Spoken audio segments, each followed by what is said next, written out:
তো আজকে আমরা যে অধ্যায়টা নিয়ে আলোচনা করবো সেই অধ্যায়টার নাম হচ্ছে সেল ডিভিশন।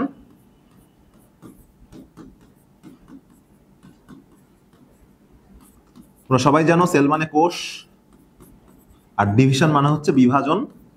তো আমরা আজকে এই কোষ বিভাজনের খুঁটিনাটি নিয়ে আলোচনা করব এবং এই অধ্যায় থেকে কোন প্রশ্নগুলো আসলে পরীক্ষায় পড়ে সেই প্রশ্নগুলো নিয়েও কিন্তু আমরা আলোচনা করব। তো প্রথম কথা হচ্ছে তোমরা যে প্রশ্নগুলো না পড়ে যাবা না, অর্থাৎ সেল ডিভিশনের যে সাজেশন, সেই সাজেশন দিয়ে আমি আজকে ক্লাসটা শুরু করতেছি। এই অধ্যায় থেকে সব থেকে বেশি যে টপিকটায় প্রশ্ন আসে সেই টপিকগুলো আমি একটু লিখে দেই। তোমরা অবশ্যই পড়বা কোষ চক্র। কোষ চক্র থেকে কিন্তু প্রায় প্রশ্ন আসে। কোষ চক্র পড়ার পরে তোমরা যে টপিকটা পড়বা সেই টপিকটা হচ্ছে মাইটোসিসের দশা বা পর্যায়। মাইটোসিস এর দশা বা ধাপ। তোমরা prophase, prometaphase, metaphase, anaphase, telophase নাম শুনছো, এগুলো পড়বা। এরপরে তোমরা যেটা পড়বা সেটা হচ্ছে মাইটোসিসের গুরুত্ব, মাইটোসিসের গুরুত্ব, এবং পড়বা হচ্ছে মিওসিস বা মায়োসিসের গুরুত্ব, এর গুরুত্ব। এবং এই বাদে তোমরা যদি আর কোনো টপিক পড়তে চাও তোমরা মিওসিস একের প্রোফেজ এক পড়তে পারো। আর ওই স্পেসিফিকলি বললে তোমরা আসলে ক্রসিং ওভারটা একটু বেশি করে পড়বা। Crossing over, crossing over. তো মিওসিস একের প্রোফেজ এক সবগুলা যদি তুমি নাও পড়ো, শেষ মুহূর্তে এসে তুমি অবশ্যই দুইটা মাস্ক পড়বা, একটা হচ্ছে জাইগোটিন আর প্যাকাইটিন, কারণ এই প্যাকাইটিনে কিন্তু ক্রসিং ওভার ঘটে। সো এই দুটো পড়বা। সো আমরা এই সাজেশন থেকে শুরু করলাম, এখন চলো আমরা পুরো অধ্যায়টা ধারাবাহিকভাবে কিন্তু পড়া শুরু করি। তো কোষ বিভাজন এটা বলতে গেলেই প্রথমে আমার যে বিষয়টা মাথায় আসবে সেই বিষয়টা হচ্ছে যে কোষ বিভাজন সর্বপ্রথম প্রত্যক্ষ করছে কোন বিজ্ঞানী? তো সবাই মনে রাখবা, এই কোষ বিভাজন সর্বপ্রথম প্রত্যক্ষ করছে যে বিজ্ঞানী, সে কিন্তু 1882 সালে এটা প্রথম খেয়াল করেন। এবং 1882 সালে বিজ্ঞানী অল্টার ফ্লেমিং, 1882 সালে বিজ্ঞানী অল্টার ফ্লেমিং সর্বপ্রথম কিন্তু কোষ বিভাজন লক্ষ্য করেন বা কোষ বিভাজন প্রত্যক্ষ করেন। তাহলে কোষ বিভাজন কি করেন উনি বলো? উনি কোষ বিভাজন প্রত্যক্ষ করেন। তাহলে কত সালে এটা? 1882 সালে। কোন বিজ্ঞানী? বিজ্ঞানী অল্টার ফ্লেমিং। সর্বপ্রথম সে কোনটা প্রত্যক্ষ করছে? সে কোষ বিভাজনকে কিন্তু প্রত্যক্ষ করেছেন। ক্লিয়ার? একটু জিনিস জেনে রাখা ভালো যে উনি সর্বপ্রথম যে কোষ বিভাজনটা প্রত্যক্ষ করেছেন, যে কোষটাতে, সেই কোষটার নাম হচ্ছে স্যালামান্ডার কোষ। স্যালামান্ডার কোষ। তো পরীক্ষার অনেক সময় প্রশ্ন আসে যে স্যালামান্ডার কোষ যেটা, এর বৈজ্ঞানিক নাম ট্রাইটুরাস ম্যাকুলোসা। মনে না রাখলেও চলবে, বাট এতটুকু মনে রাখতে হবে যে স্যালামান্ডারটিকে আসলে মিঠা পানির কোষ ছিল না সামুদ্রিক কোষ ছিল।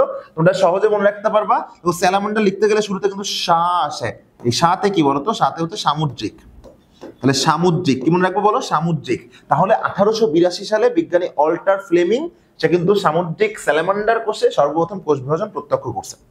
কোষ বিভাজন কয় প্রকার? তোমাদের যদি এই প্রশ্নটা করি, তোমরা সবাই মোটামুটি জানো যে কোষ বিভাজন আসলে 3 প্রকার। এটা ছোটবেলা থেকে 9-10 থেকে পড়ে আসতেছো যে কোষ বিভাজন কয় প্রকার। কোষ বিভাজন হচ্ছে 3 প্রকার, ঠিক আছে? আমাদের প্রথমটার নাম হচ্ছে অ্যামাইটোসিস। অ্যামাইটোসিস, প্রথমটার নাম কি বলো? অ্যামাইটোসিস।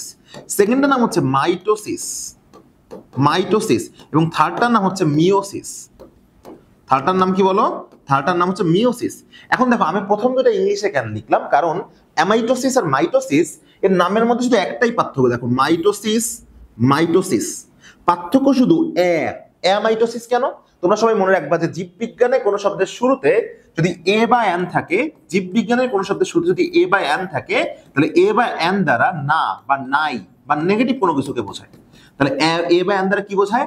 না বা নাই বা নেগেটিভ কোনো কিছুকে বোঝায়। তাহলে অ্যামাইটোসিস মানে আসলে কি? মাইটোসিস নয়। আমি আবারও বলতেছি, অ্যামাইটোসিস মানে আসলে কি? অ্যামাইটোসিস মানে আসলে মাইটোসিস নয়। কেন মাইটোসিস নয়? দেখো, অ্যামাইটোসিসেও কিন্তু একটা কোষের নিউক্লিয়াস আসলে দুইটা কোষে নিউক্লিয়াস মানে দুইটাতে পরিণত হয়। মাইটোসিসেও কিন্তু দেখো নিউক্লিয়াসটা কি হয়? দুইটাতে পরিণত হয়। কিন্তু পার্থক্যটা হচ্ছে এই অ্যামাইটোসিসে কোনো জটিল মাধ্যমিক পর্যায় থাকে না। এই অ্যামাইটোসিসে কোনো জটিল মাধ্যমিক পর্যায়, কোনো জটিল মাধ্যমিক পর্যায় কিন্তু থাকে না। না থেকে কি হয়? অ্যামাইটোসিস হলে কি ঘটনা ঘটে? এখানে সরাসরি একটা কোষ দুইটা কোষে পরিণত হয়, সরাসরি। তাহলে এখানে কোনো জটিল মাধ্যমিক পর্যায় থাকে না, এখানে সরাসরি একটা কোষ দুইটা কোষে পরিণত হয়। বাট মাইটোসিসে কিন্তু একটা কোষ দুইটা কোষে পরিণত হতে গেলে বিভিন্ন জটিল মাধ্যমিক পর্যায়ে prophase, prometaphase, metaphase, anaphase, telophase অনেক কিছুকে পাড়ি দিয়ে যেতে হয়। সো পরীক্ষায় তোমরা মনে রাখবা, প্রশ্ন আসবে যে একটা কোষ দুইটা কোষ সরাসরি হয় কোনটাতে? সরাসরি হয় অ্যামাইটোসিসে। এবং এখানে কোনো কি থাকে না? জটিল মাধ্যমিক পর্যায় কিন্তু থাকে না। ক্লিয়ার? এবং অ্যামাইটোসিস কোষ বিভাজনটাকে আমরা সরাসরি প্রত্যক্ষ করতে পারি, এই জন্য কিন্তু অ্যামাইটোসিস কোষ বিভাজনের অপর নাম হচ্ছে প্রত্যক্ষ কোষ বিভাজন। তাহলে এই জন্য অ্যামাইটোসিস কোষ বিভাজনের অপর নাম কি কোষ বিভাজন বলো? অ্যামাইটোসিস কোষ বিভাজনের অপর নাম হচ্ছে প্রত্যক্ষ কোষ বিভাজন। ক্লিয়ার? তাহলে কোষ বিভাজন কয় প্রকার? কোষ বিভাজন 3 প্রকার, অ্যামাইটোসিস, মাইটোসিস, মিওসিস। কোনটাতে কোনো জটিল মাধ্যমিক পর্যায় থাকে না? অ্যামাইটোসিসে। কোনটায় সরাসরি একটা কোষ দুইটা কোষের নিউক্লিয়াসে পরিণত হয়? অ্যামাইটোসিসে। এবং কোনটাকে প্রত্যক্ষ কোষ বিভাজন বলা হয়? এটাও কিন্তু অ্যান্সার হবে অ্যামাইটোসিস। এখন দেখো, আমি যদি তোমাদেরকে মাইটোসিস আর মিওসিসের মধ্যে বেসিক পার্থক্য দেখানোর চেষ্টা করি, তাহলে আমি এখানে লিখলাম মাইটোসিস এবং ধরো এখানে লিখলাম আমি হচ্ছে মিওসিস। তাহলে এই দুটার মধ্যে আমি যদি তোমাকে বেসিক একটু পার্থক্য দেখানোর চেষ্টা করি, তোমার মনে রাখবা যে মাইটোসিসের বেলায়ও নিউক্লিয়াস বিভাজিত হয় আর ক্রোমোজোম বিভাজিত হয়, মিওসিসের বেলায়ও কিন্তু নিউক্লিয়াস বিভাজিত হয় আর ক্রোমোজোম বিভাজিত হয়। তো মনে রাখবা মাইটোসিসে নিউক্লিয়াস বিভাজিত হয় একবার, ক্রোমোজোমও কিন্তু বিভাজিত হয় একবার। কিন্তু মিওসিসে নিউক্লিয়াস বিভাজিত হয় দুইবার, কিন্তু ক্রোমোজোম বিভাজিত হয় একবার। তাহলে খেয়াল করে দেখবা দুইটার ক্ষেত্রেই কিন্তু ক্রোমোজোম একবার করে বিভাজিত হয়েছে, বাট নিউক্লিয়াসের ক্ষেত্রে মিওসিস দুইবার বিভাজিত হয়েছে এবং মাইটোসিসের নিউক্লিয়াস একবার বিভাজিত হয়েছে। তাহলে এটাই কিন্তু আমরা সংজ্ঞা হিসেবে দাঁড় করাতে পারি যে কোষ বিভাজন প্রক্রিয়ায় নিউক্লিয়াস দুইবার এবং ক্রোমোজোম একবার বিভাজিত হয় তাকে মিওসিস বা মায়োসিস কোষ বিভাজন বলে, আর যে কোষ বিভাজন প্রক্রিয়ায় নিউক্লিয়াস একবার ক্রোমোজোম একবার বিভাজিত হয় তাকে মাইটোসিস কোষ বিভাজন বলে। আর একটা কথা মনে রাখবা, জাস্ট দেখে দেখো যে একটা সমীকরণ মেনে চলছে না, এখান দিয়ে মনে রাখবা যে মাতৃকোষের অনুরূপ গুণ সম্পূর্ণ হুবহু আকার আকৃতি গঠন সবকিছুতে কিন্তু মাইটোসিসে কি পরিলক্ষিত হয়? মাইটোসিসে কিন্তু তোমার মিল পরিলক্ষিত হয়। মাইটোসিসে কি পরিলক্ষিত হয় বলো? মাইটোসিসে কিন্তু তোমার মিল পরিলক্ষিত হয়। এই জন্য মাইটোসিসকে আমরা কি বিভাজন বলতে পারি? আমরা মাইটোসিসকে বলতে পারি সমীকরণিক কোষ বিভাজন। যেন আমরা মাইটোসিসকে কি কোষ বিভাজন বলবো? সমীকরণিক কোষ বিভাজন। আর মিওসিসে দেখো নিউক্লিয়াস যে দুইবার বিভাজিত হয়, এই দুইবারের মধ্যে প্রথমবার যখন বিভাজিত হয় তখন মাতৃকোষের থেকে অপত্য কোষে ক্রোমোজোম সংখ্যা অর্ধেক হয়ে যায়। অর্ধেক হয়ে যায় মানে কমে যায়। এই জন্য মিওসিসকে আমরা কি মূলক কোষ বিভাজন বলতে পারি? হ্রাসমূলক কোষ বিভাজন কিন্তু আমরা বলতে পারি। তাহলে তিনটা জিনিস সহজে তোমাদেরকে বলি। কোষ বিভাজন 3 প্রকার, অ্যামাইটোসিস, মাইটোসিস, মিওসিস। অ্যামাইটোসিসকে প্রত্যক্ষ কোষ বিভাজন বলা হয়, সরাসরি কোনো জটিল মাধ্যমিক পর্যায় ছাড়া একটা কোষ দুইটা কোষে পরিণত হয়।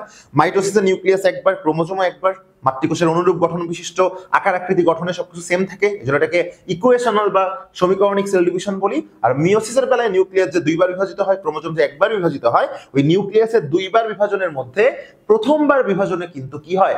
মাতৃকোষের থেকে অপত্য কোষে ক্রোমোজোম সংখ্যা অর্ধেক হয়ে যায়, কমে যায়।